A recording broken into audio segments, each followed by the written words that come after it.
29th. Welcome to Aurora Connects Season 3. This is episode 7 for Thursday, April 29th, 2021, Indigenous Excellence. I'm Associate Artistic Director of Aurora Theater, Dawn Monique Williams, and as always, I am joined by my co-host, Josh Costello. Hey, Josh. Hey, Dawn, how are you? I'm good. I'm, at the wheels today for the first time, and I'm feeling excited and scared. So far, so good. Great. Well, as always, we encourage viewers to chat along. If you're watching on YouTube, Facebook, wherever you might be, feel free to comment in the chats. And also, you can email us, as always, at connects@auroratheater.org. That's connects@auroratheater.org. We love hearing from you. We really do. We really encourage you, if you're watching, to post a comment and let us know you're watching and ask questions as we go along. Also, I want to let you know that our memberships for our 2020-2021 season are still on sale. In fact, they're prorated since we're close to the end of the season, but the membership will get you access to all of our programming this season, including The Flats, the audio drama we did back in the fall, and The Bluest Eye, Toni Morrison's The Bluest Eye, adapted by Lydia R. Diamond and directed by the one and only Dawn Monique Williams, which is now playing. It's a beautiful production, and you can get single tickets to that as well if you're not an Aurora Theater Company member. You can go to our website at auroratheater.org for all of this, and while you're there, you can click on the button at the top right to make a donation. And we have some exciting news. Our board has stepped up and created a $100,000 matching program. So your donation that you make towards our annual fund will be matched up to $100,000. So please, you can double your impact by making a donation to Aurora Theater Company today, and that makes a huge difference in helping us get back to making live theater for you just as soon as it is safe to do so. So thank you so much for that. Thanks, Josh. Well, as always, I'm going to launch us with a quote. Today's quote is from the Thanksgiving play by Larissa Fasthorse. "The native silence got lost in the white silence. It's not equitable." So that's our quote from Larissa's satire that I know one of our guests, Shannon, had the opportunity to direct this past fall in the MFA program at ACT. So I thought apropos. Great. So why don't we go ahead and bring our guests in? Josh, you ready? Let's do it. Welcome. So we have a really fantastic group today. Welcome, everybody. I'm going to just introduce everybody. So Shannon R. Davis is a San Francisco Bay Area-based director/archivist. You've worked, Shannon, with the New Native Theater Company, American Conservatory Theater, American Indian Community House, American Repertory Theater, Oregon Shakespeare Festival, Berkeley Rep, Brava Theater, Shotgun Players, Cal Shakes, Theater, on and on and on, all over the place, many other places as well. Shannon, welcome to Aurora Connects. Thank you for having me. I'm happy to be here. Thanks for being here. Stephen Flores, welcome. You are a multidisciplinary artist, a dancer, an actor on stage and television. You're also a stuntman, a painter, a puppet maker. You've worked at Oregon Shakespeare Festival, Barrow Group Theater Company, and school, many other places. Stephen, thanks so much for joining us. Thank you. Yeah, happy to be here too. And our audience knows Carlos Aguirre, also known as Infinite. Carlos, you are a rapper, a beatboxer, an actor, a teaching artist. You've appeared at Cal Shakes and Magic and many other places, and of course at Aurora Theater Company with your adaptation of Edgar Allan Poe's Telltale Heart, with our production with the Bay Area Theater Cipher of Telltale Hearts. Carlos, welcome back to Aurora Connects. Thank you so much. I'm so happy to be here. I'm just blessed to be sharing the space with Shannon and Stephen. Dawn, really happy that you're here too, so thank you. Thank you. It's great to see you all. I want to start by just issuing an apology to the Bay Area Theater Cipher. When we first announced this episode, our materials announcing it failed to mention that this video that we're going to be talking about today was a production of the Bay Area Theater Cipher. We talked about Indigenous excellence and about our guests, but we somehow let slip that this was a a Bay Area Theater Cipher production. And we love the Bay Area Theater Cipher. We have so much respect for the Bay Area Theater Cipher, and that was a really unfortunate mistake. So we have corrected our text, and I apologize to y'all for that. To the Bay Area Theater Cipher, and also just to our community, because that's not the kind of mistake that we like to make. So so wanted to put that out there right off the bat. So before we're going to play the whole video for our audience in a moment, but I just want to start by asking the three of you, how did this video come about? What was the impetus behind putting this together? Shannon? I mean, I think Carlos, you were there at the formation, and then I joined when it was a toddler, and then Stephen joined when it was, in its formative years. So why don't you? I love that. Essentially, this came out of a desire to basically give voice to a community that we know they have a voice already, but it's more about amplifying those voices. And so I've, being a part of the Bay Area Theater Cipher, I have a part of myself that is unexplored, so to speak. Like I don't know my real father.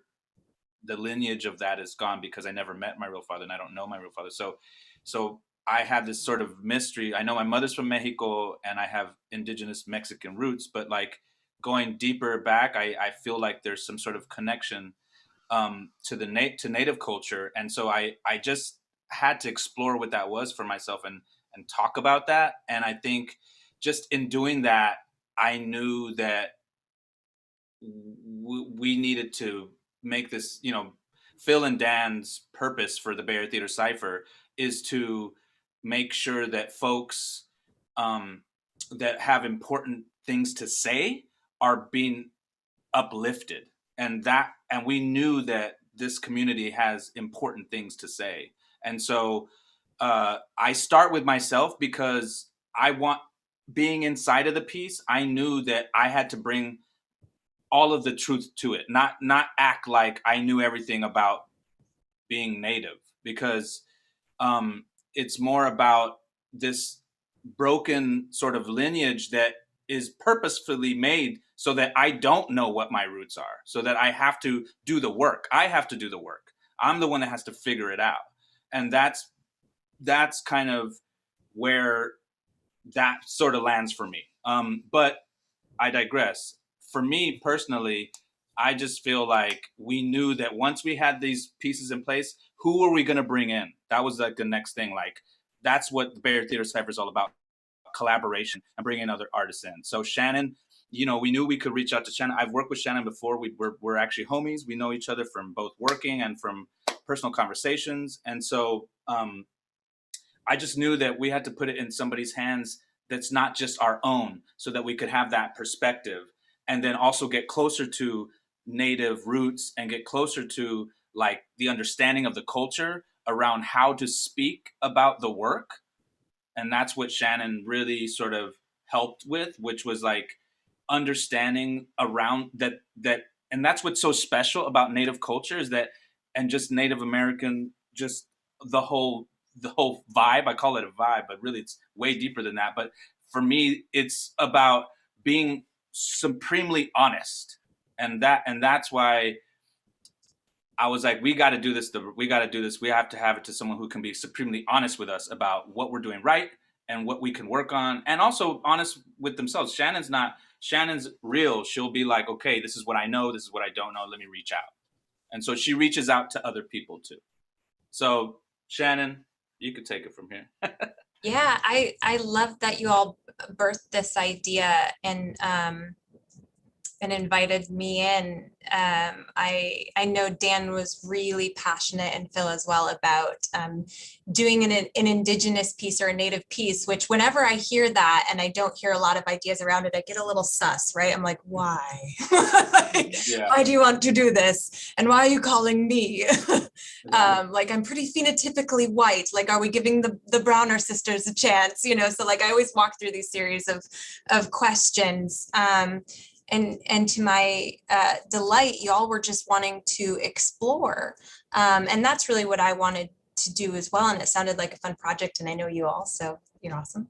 And I think what we ended up coming up with is something that's specific to the individuals that were involved and not representative of Native culture as a whole, because we of course only speak to our individual experience.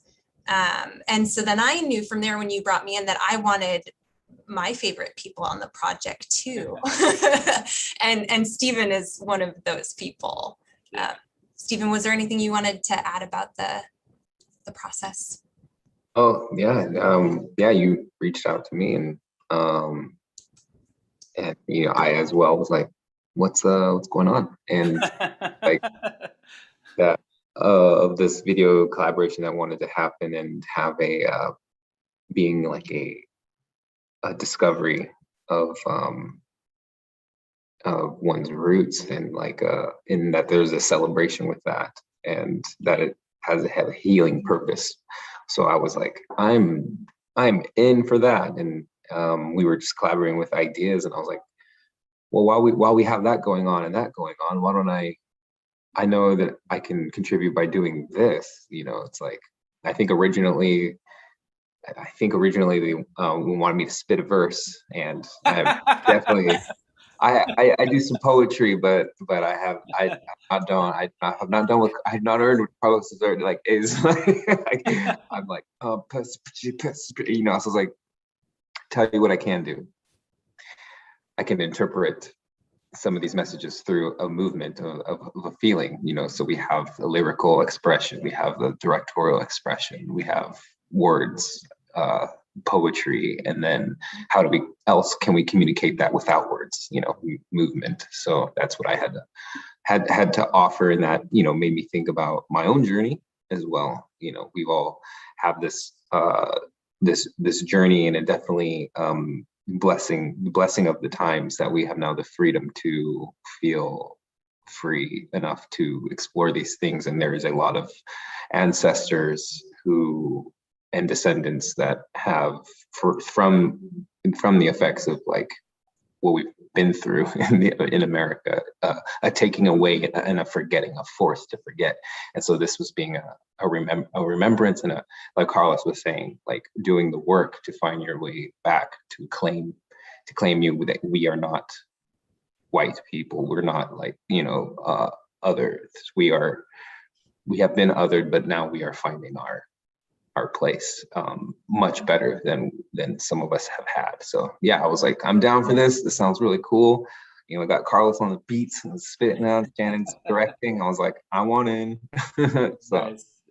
Yeah. It's there's a saying that this video I kept hearing, which is that the blood remembers and it calls you back. Mm-hmm.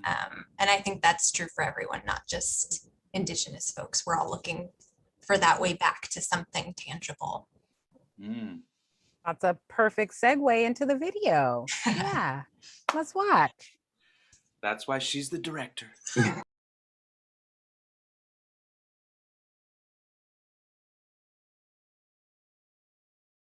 tell us we'll be ignored and say we'll be forgotten. I know you'll be adored, my people. You are perfection.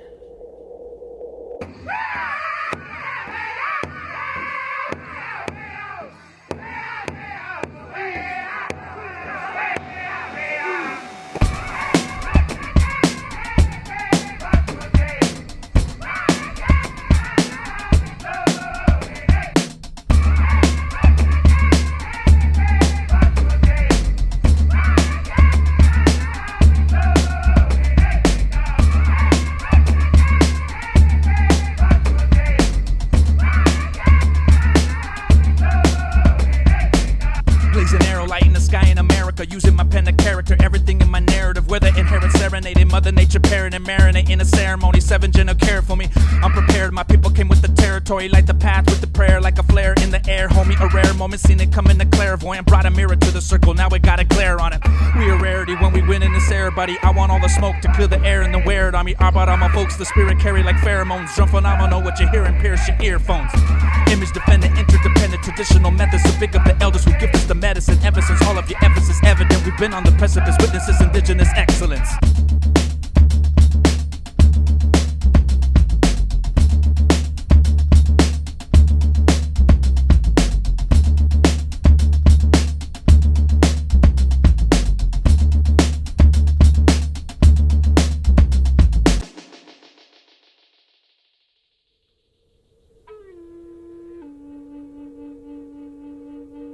There's a cloudy place. There's a cloudy place where we've been living. Somewhere between the past and the future. Outnumbered, colonized, almost forgotten, foggy, murdered, lost. But under a thin layer of crystallized pain, we come alive and rise again around a blaze in our elders' ways, blessed by the medicine of the flames, a hope. We'll find the joy in all things together. Yeah. Leech Lake Ojibwe. Check 1, 2. Yeah. One life, one fight, one breath to press the pen and write. To celebrate and elevate the mental state. I can't be held down, I can't let it break. The mind frame, no mind games. Stereotypes, all the same like misconceptions, misdirections. You're not born with hate, but you accept it. So check this, like work off the checklist. We need to study truth and connect it. Understand our culture, not neglect it. So let me break it down and manifest it. Cause I'm in it to win it, never define my limits by a mascot or a false image. We're still here and alive and well. So rise, young spirit, only time will tell. I said rise, young spirit, only time will tell. Rise, young spirit, only time will tell. Rise, young spirit, only time will tell. I hope, yeah, only time will tell.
Wow. Oh, it's so fire. good. It's fire. Straight fire. Oh my goodness. Well, you had some collaborators on the video that couldn't join us today for the show. We would love for you to talk to us about your other collaborators. Yeah, Shannon, you want to talk about Rainbow? Rainbow, yeah. So Rainbow Dickerson is off being a movie star right now, so she can't join us. Wow. But Stephen and I met Rainbow, actually, and Dawn, you too, when we were up at OSF for the same season, and we were all working on Othello, and then Stephen and Rainbow and I worked on Mannahatta as well.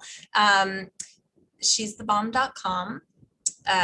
She is a complete artist. So I called her up and I said, hey, do you want to do this? And she said the same thing Stephen said, which is, I don't feel comfortable doing a verse. And I was like, no, that's totally fine. We've Dan and Phil and Carlos have all been like, yeah, go for it. Let's bust it open. So what do you want to bring to the table? And she's an incredible visual artist. She designs for like I think the backstage of the Tonys.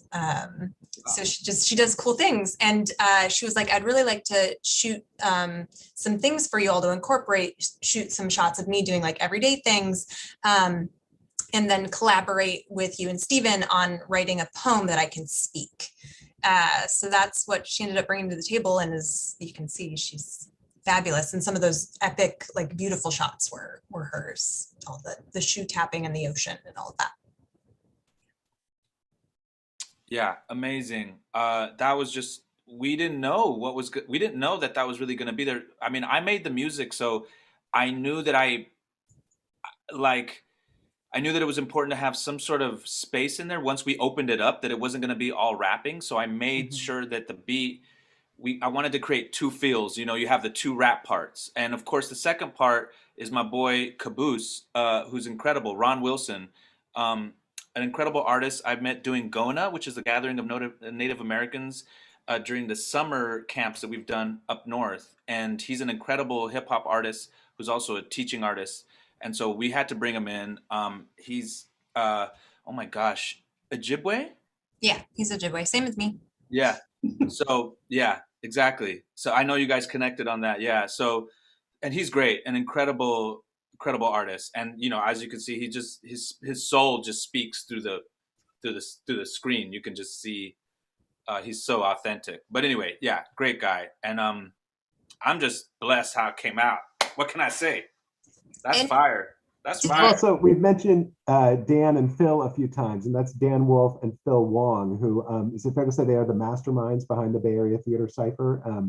Which, and we should define that as well. The Bay Area Theater Cipher is a group of theater artists and hip hop artists who are collaborating in all kinds of different projects involving the intersection of hip hop and theater. And since the pandemic, they've been moving a lot of stuff online and doing all kinds of conversations, but also art, really wonderful things. And they were, the Telltale Hearts collaboration that Carlos was a central part of was the Bay Area Theater Cipher project that happened on stage at Aurora as one of our cabaret slots before the pandemic, and then a remount because it was so popular, and then online as well. So all kudos to Dan and Phil as well. Yeah, they're probably two of the hardest working people that I know. They just really make things happen on a fundamental level. So I'm very grateful for both of them for including me in their work and just being able to push. Me and Dan go way back, so I'm less grateful to Dan. No, I'm just joking. No, that's my boy. He knows what I'm talking about. Him and I go way back. So it's more about, it's really fun to kind of work together again in a new sort of way. And then working with Phil, just like, you know, just the heart on that guy is just so huge. And so together, I think it's a really cool mixture of energies. And I'm super honored to be in that group. Well, it's an amazing group of people you put together for this video. What's the reaction to it been like? What kind of responses have you been hearing from people about it? Stephen, what was your reaction? My reaction or the people's reaction? Yes. All of the reaction. I mean, I've heard great things. I've heard, you know, people posting it on their Facebook feeds and saying like, you guys got to see this. This is awesome, and that's kind of like what is beautiful about it. You know, it's like bringing more people together, more people finding a recognition of themselves in that, and as a unity. You know, so I was like, yeah, sweet. Yeah, that's it. That's what's up. And yeah, I really liked seeing how everything came together, and I was like, wow, there's just so many mediums happening here, and it all came together. Because then I go, oh, and I think about it, it's also film, you know, like, and then like a music video and a a performance of like these things. So I was just like, oh, that's so cool. Yeah. I think we've had some pretty positive response. I know I like little fangirl me, like 3 of my favorite playwrights commented on the video and they're like, this is so cool. And I'm like, oh my God. Yes, I can die happy now. So that's fun. Carlos, how about you? Yeah, a lot of great feedback. I think like anything else, it's still, I think, could be amplified even more. Like, I think more people could see the video and see the work. But yeah, it's great. I think a lot of people have seen it, and the reaction has been awesome. I mean, I think what I was talking about, Shannon and Stephen, before we all hopped on, was that I was hoping that maybe, you know, with Bay Area Theater Cypher and us working sort of to try to make Indigenous Excellence a series of things that we could put out. So perhaps there's another way to continue this relationship and continue this work, which I think is really important. So yeah, it's exciting. To me, I'm just excited about the collaboration. Yeah. Stephen, I would like to talk about Stephen's dancing. Can we talk about that? Yeah. Of course. Because that, I think that, like, that part of the storytelling is amazing and just so, like, man, how do I describe it? Like, normally, as someone who really pays attention to like the beat and has this hip hop aesthetic, normally it wouldn't fly for that dance to go over that beat. But like the way that Stephen sort of is so free, and it, like, the editing, everything together, but really it's Stephen's performance. Like it really, like, kind of, it negates all of it, and it just it sounds and looks just beautiful together. It just works. And I think it's credit to Stephen's range of movement and like the way he moves and like the expression and the story that he's telling with the movement. It's so dope. It's so dope. This is actually a really great opening, I think, for me to jump in. We have a viewer question. So both Stephen and Shannon, maybe you could speak to this coming off of what Carlos is saying. The question is, can Shannon speak on how one directs while honoring the work of the collaborators, what they bring to the table, and how does the vision evolve? And I think especially when everybody does have different sort of cultural specificity that they want to explore. So love to hear from all of you, but Stephen and Shannon especially. Yeah, well, I'll say that I'm like an uber collaborative director. I actually feel very isolated and alone if I'm not working with the people that I trust and that can bring their artistic vision to the whole piece. So that's part of why I called in Rainbow and Stephen, because and Carlos, we've collaborated before on several projects. Because I knew they would bring their full selves and their experience and tell me, no, that doesn't feel right, or let's explore this. So actually, Stephen and I, correct me if I misremember anything, Stephen, please. We created that arc together. We're like, let's just film a story. Let's film a story about this man's journey and see where we can take what Carlos has already created with that beat and take what Rainbow and Ron and Carlos have created in their words and stitch it all together to paint this picture. Stephen? Yeah, I'm like retrying to think of the question. Yeah, like it's yeah, the most important process of the definitely of a collaboration of multiple artists is like fluidity and openness is like a great practice into that, you know, like especially coming out of a time where it was like a lot of like individual, I did this and this is the one thing that I did, and then what we're doing here is sort of like changing with the world as the world changes and like being very open and saying, I'm going to suggest this. Well, what does that look like? Let's try and let's see, what do you think about that? And Shannon has actually a really great philosophy on how to, I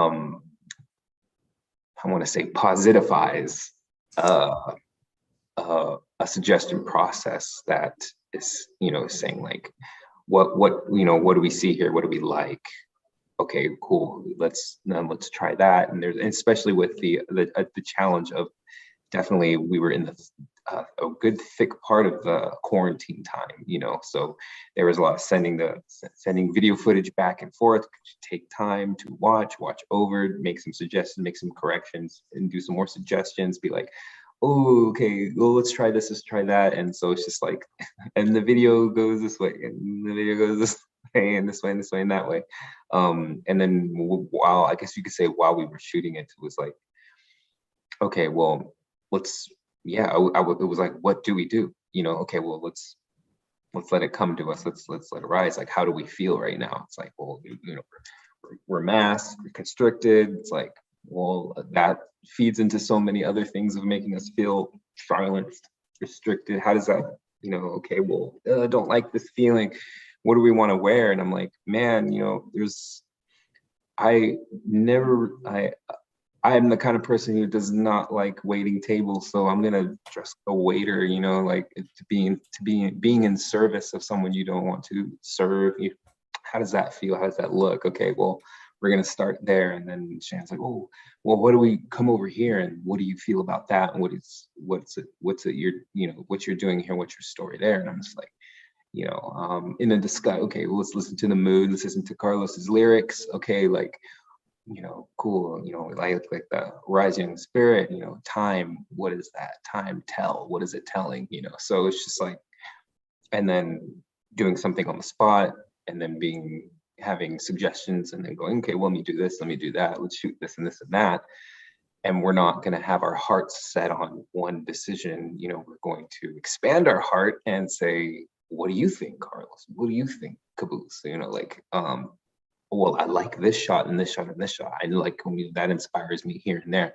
So it's like, you could say, in the Indigenous way, we're a circle of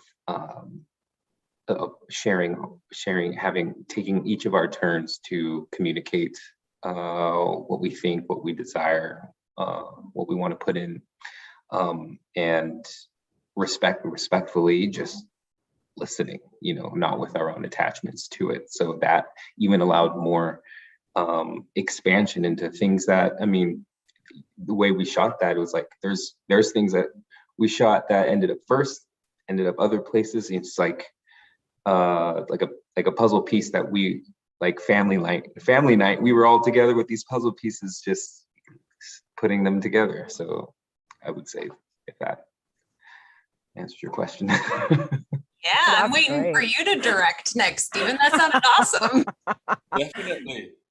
Well, and it's such a powerful series of images, and I was really moved by seeing tearing the tie off and running down the street, and then suddenly being out in nature, and that whole shift from the first shot sitting there with the coffee, and then that final shot sitting with just a completely different physicality in that, by the end. It's a beautiful story. Yeah, I challenge anyone to not want to go through the screen and take his hand at the end there. Yeah. Gold. Yeah, there's such presence in that shot. It's amazing. Yeah, it's like a call. It's a call. It's like, hey, you're being called to discover yourself. To come back to family. Back to family puzzle night. Puzzle night. Bring the pizza.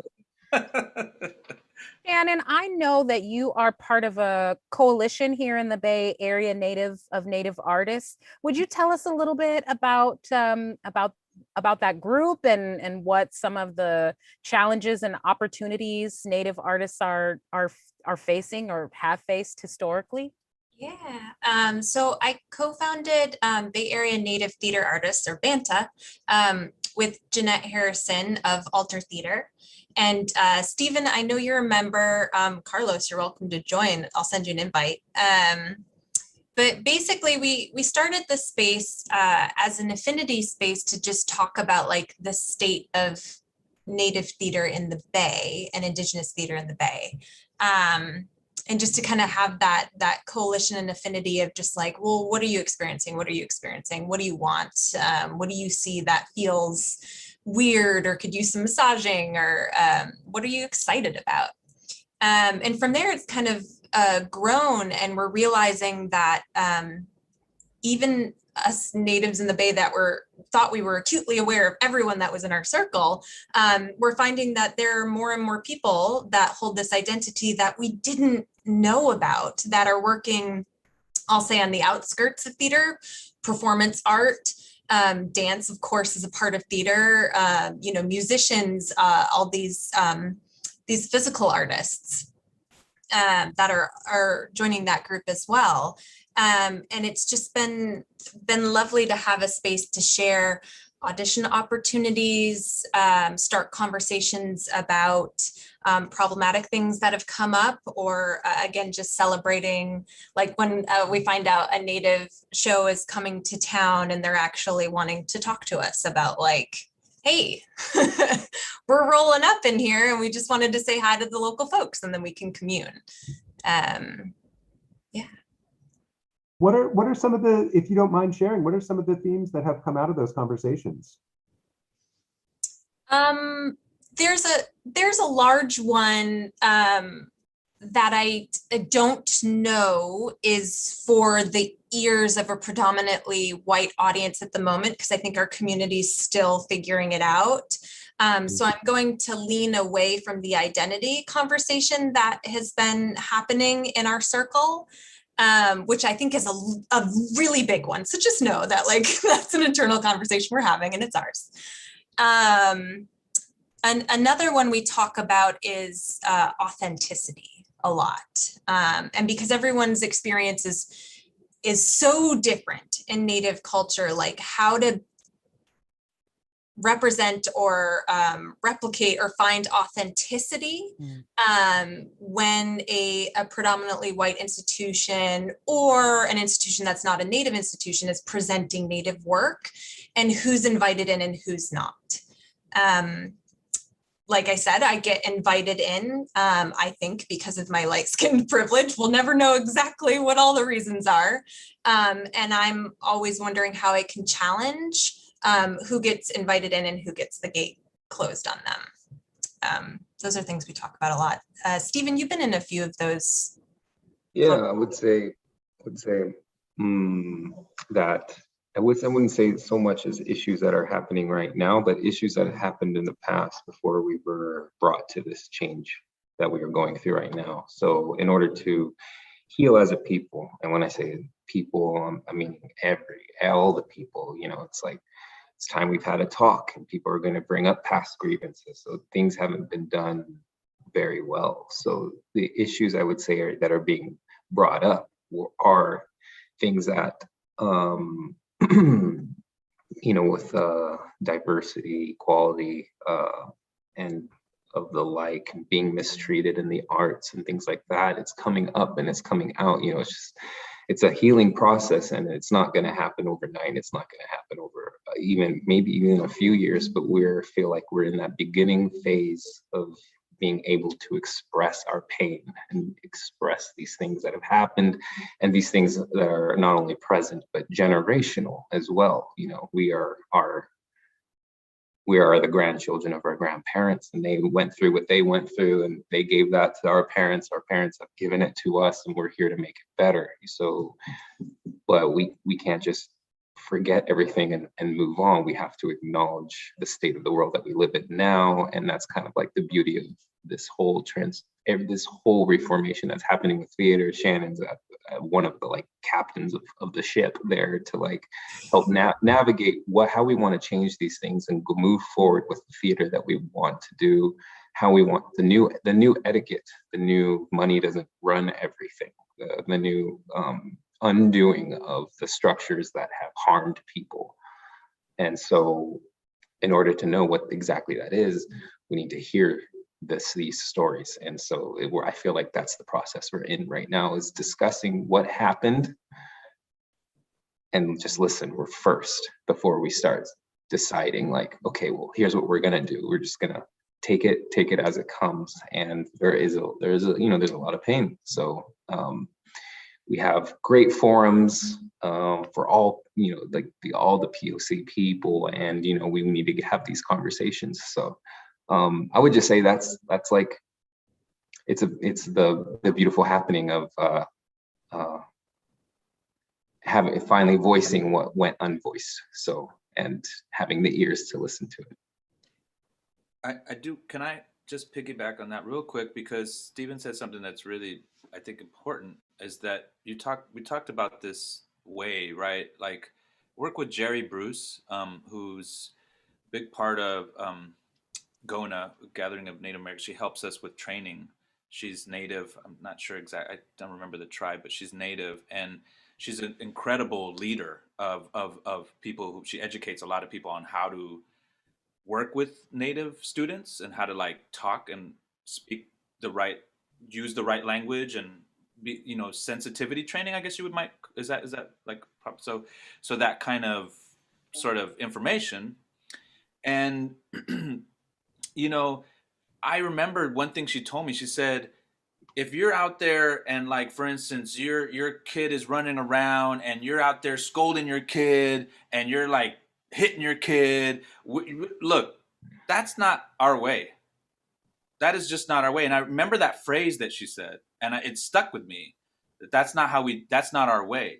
And I love that phrase now, because I think that the biggest point that Stephen made is that if we want to change after this pandemic has happened, which we're not going to be able to ever ignore, and theaters in particular, since we're at Aurora Theater Company right now, and since we're having conversations about the intersection of Indigenous excellence and theater, then I'll just bring it up, that it is true that the shifting of this non-commercial, only playing to subscribers sort of reality that most artistic directors have to go through and most leaders of theater companies have to deal with is unfortunately the only way that Indigenous excellence is going to be able to be in these spaces is if that mentality dies, and then that's going to be really difficult.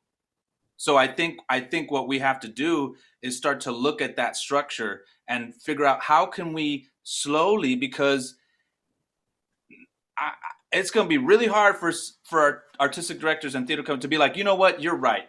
You know what, I'm going to let in all brown people this month, and they're not going to pay nothing, and I'm going to foot the bill. It's not easy. It's not, and to some people, it's not even a reality. But this is the kind of revolutionary sort of like way of thinking that you have to do if you want to try to match the way that Native Americans live, which is you don't take advantage of people.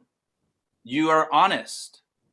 There's a lot, and I'm not going to go through a list of, like, I'll let, someone else give you the list, but like the way of being is essentially not commercial, and it's not about all that stuff. It's so I think, it's a challenge, I think, to do that. And I want to be a part of that's why we're having this conversation, I hope, is so that we understand that traditionally, in my experience of being in the Bay Area theater, Aurora Theater Company, from my eyes, has had definitely a white cap, a sort of a white vision that I've always felt when I walked in that door to audition for plays. I felt kind of icky in there. I didn't like it in there. It's an air that I didn't like in that space. And it's hard to describe unless you're a brown person who goes and just feels it. You just feel that stuff.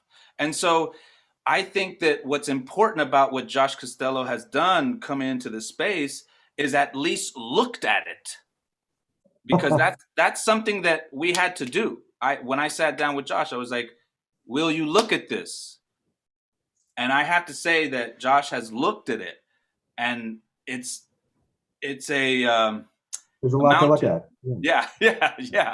And I'd like to offer here that Dawn Monique Williams has looked at it harder just saying, like, I mean, Josh, just because of who you two are, like. Oh no, I hear you. Yeah. And Dawn is at the forefront. I appreciate the compliment, Stephen. Dawn is at the forefront of like changing the way that theater works. Really, like you're who I look up to. Oh my goodness. Shannon, stop.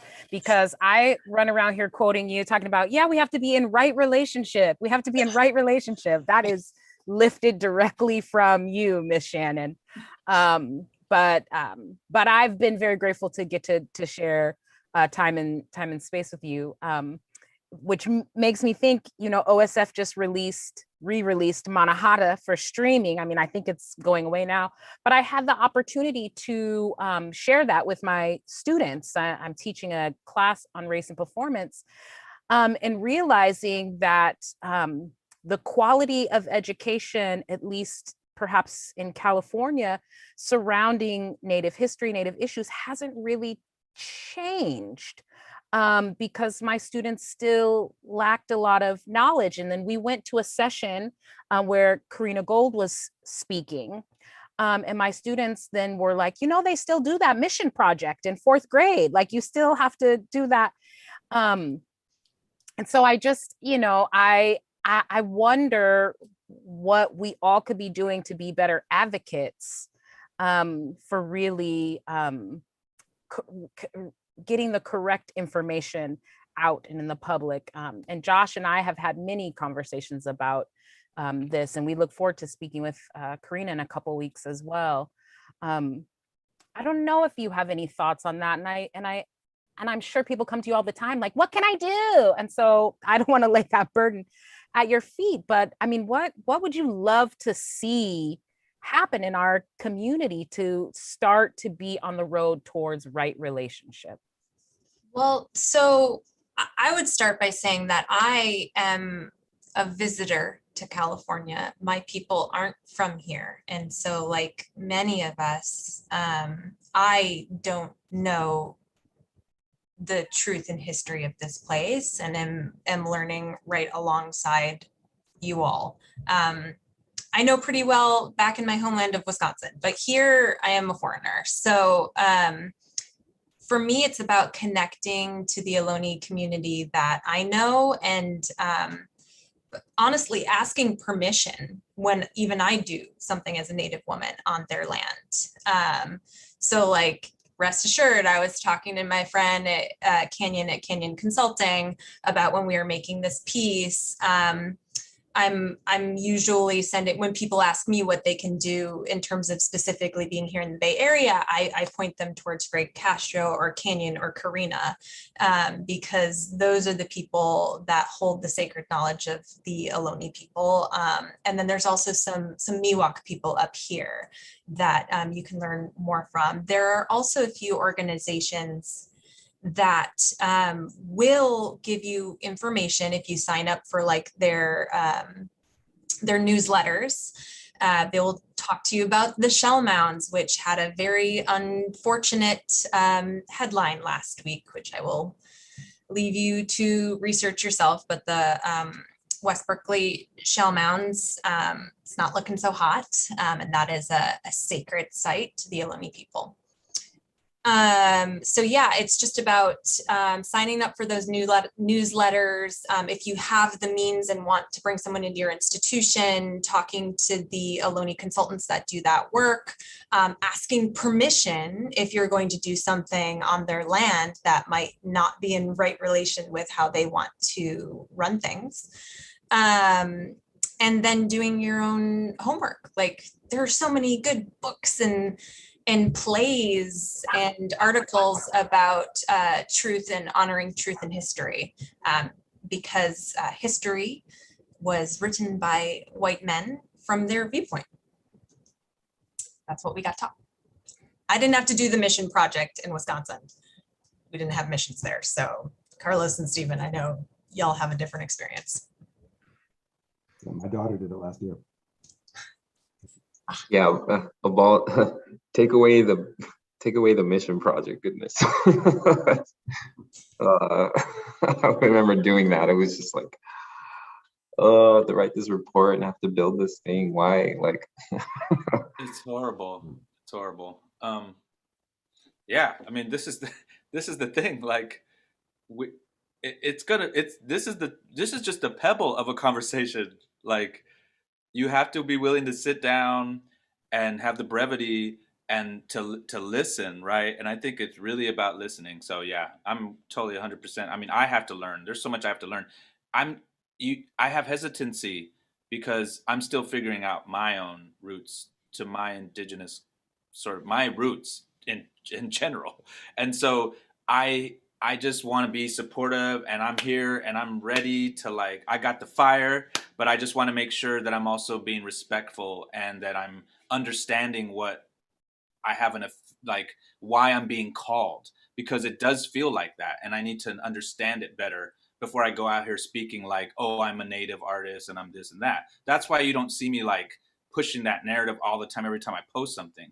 Cause otherwise I would, until I figure out what my, then I would be happy to be, but that's why it's important, because we need to amplify people who do know where they come from, what their roots are, who they are in terms of their native roots. And we need to amplify that so that other people can hopefully learn from that as well, right? So it's just all about sharing and opening up that space. I want to see theaters do what I want to see theaters do plays where it's the topics, not just the play itself, but it's not a reinterpretation of a Greek tragedy or something, but it's actually just a new information from people that don't get to have a voice in a bigger context. And that obviously speaks to the Native community. And that's just what I want to see. Their voices, their plays, their stories, their people on stage, their people directing, their people being artistic directors, their people being, I'm saying that's what I what I want to see. Carlos, it's funny you bring that up.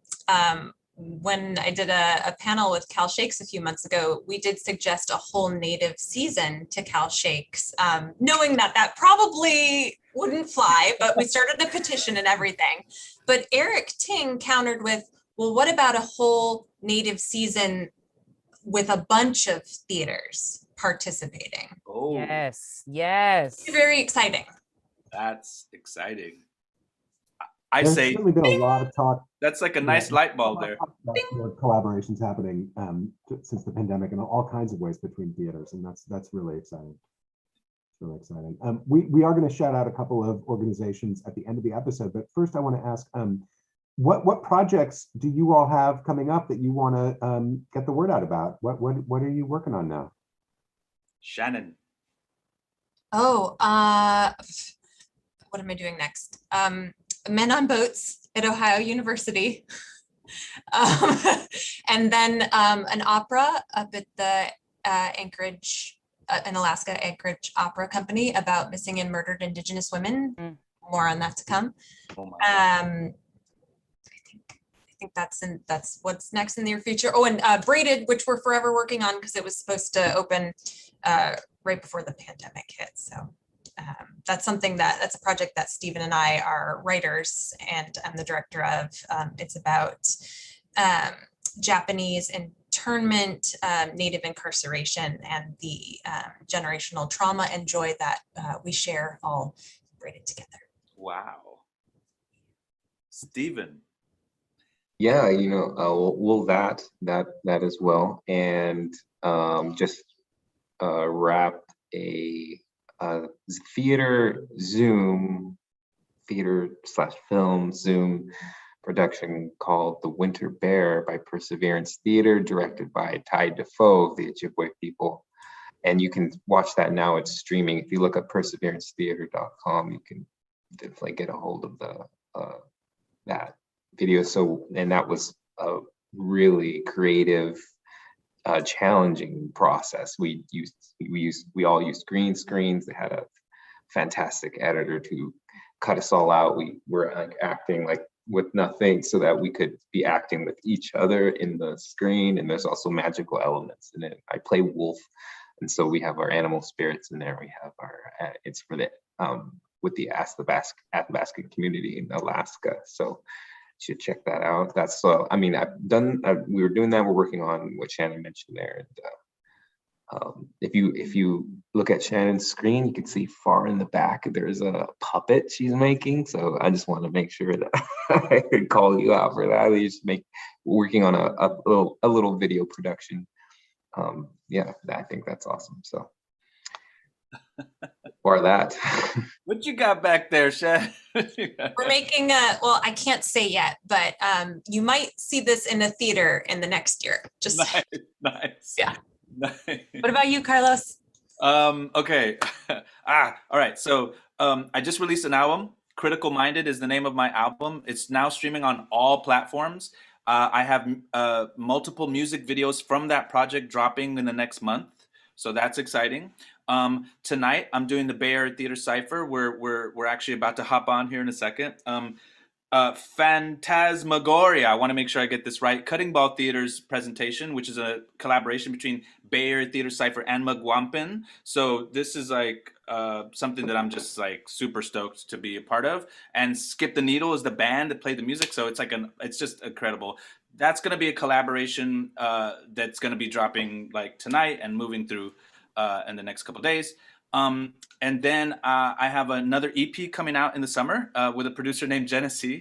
And then I have my Telltale Heart piece, which I'm turning it into a film. So I'm working on that project as well. And there's multiple singles with other producers coming out. And I'm just, it's a little crazy right now. There's some other stuff I'm forgetting, but, I have a 6-year-old daughter, so there's that. So there you go. That's my life right now. But yeah, I'm super honored that you gave us the space, Josh. Thank you so much. We really appreciate it.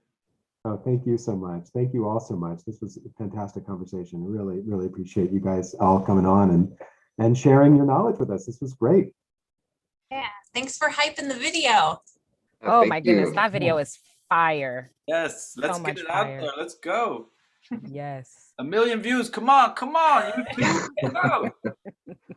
Yes, it's on the Bay Area Theater Cypher YouTube channel. You can find it there and watch it 1 million times to get them to 1 million views. Send it to somebody Josh, so we can make it go viral. Send it to somebody that'll make it go viral. Like, get it out there. Post it. We will continue to do our part to make that happen for sure. Josh, we have a couple organizations that we want to shout out. We do. Idle No More SF Bay is for clean air, water, and soil, and for a vibrantly healthy future, inspired by the First Nations Idle No More movement. They are a group of Native Americans and allies working together to create positive change concerning Indigenous rights, the rights of Mother Earth, and the rights of the coming generations to a sustainable and healthy environment. They are at idlenomore.sfbay.org. So we encourage you to check them out. And Shannon, thank you for recommending Idle No More SFA. We also want to give a shout out. We've shouted this group out before, but they are worth mentioning again.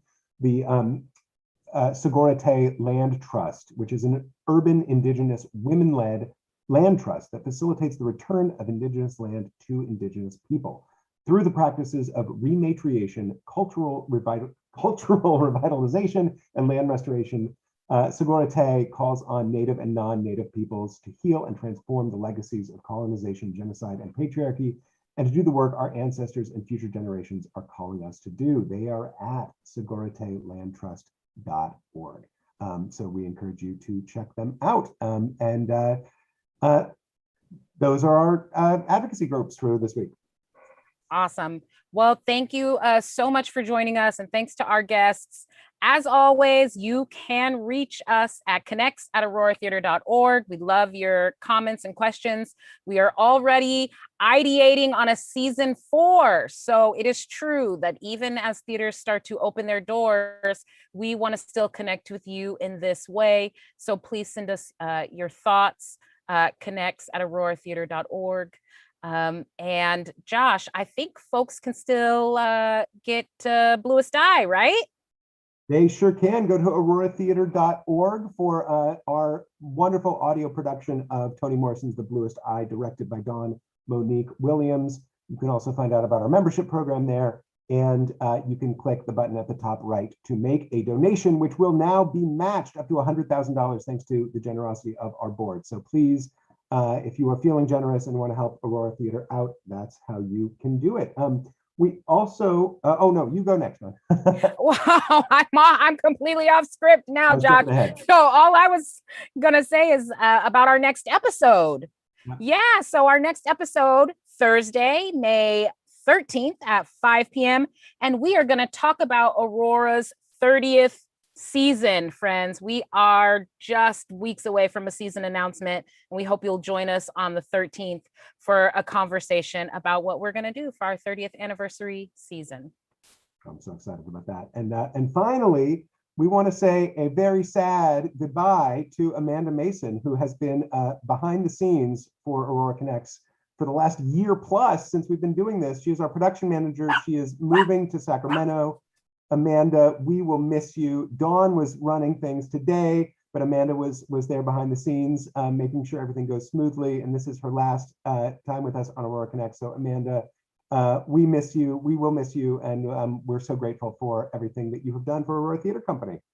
Absolutely. Amanda's like my work spouse. So I definitely am going to miss her. And my success running the show today is only possible because Amanda spent weeks preparing me. So we wish you so much happiness and success, Amanda. And I'm still going to text you every day of your life. So there's that. So again, thanks to our guests. Thanks to Bay Area Theater Cipher for producing such a wonderful video that we are going to get out there and make it go viral. And thank you all for watching. So until next time, thanks for staying connected. Thank you.